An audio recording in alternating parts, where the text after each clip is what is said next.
Hey friend, okay, quick question.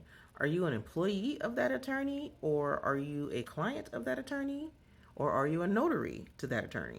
If you are a client of that attorney, you want to make sure that you review your retainer agreement so that you can see what percentages that they're going to be taking from your award or, from your settlement. That could be court fees or anything because it does cost money to file a lawsuit. I would also recommend sitting down with them and going over your billing. So they're supposed to keep an accurate record of how much you're being billed for the services. For the legal folks out there, that's called billable hours. So everything that they do is broken down to the minute. So you should call them and talk with them about reviewing your billing so you can make sure that you're getting the proper disbursement. If you're an employee, I recommend evaluating your work and your value at the company and see if you can probably leverage that to see if you can get a raise. And if you're a notary and you were hired by a law firm to do a notary job, but you feel like they're giving you a lowball offer, counter offer. Tell them the amount that you're comfortable with performing the job, and they're either going to say yes or no.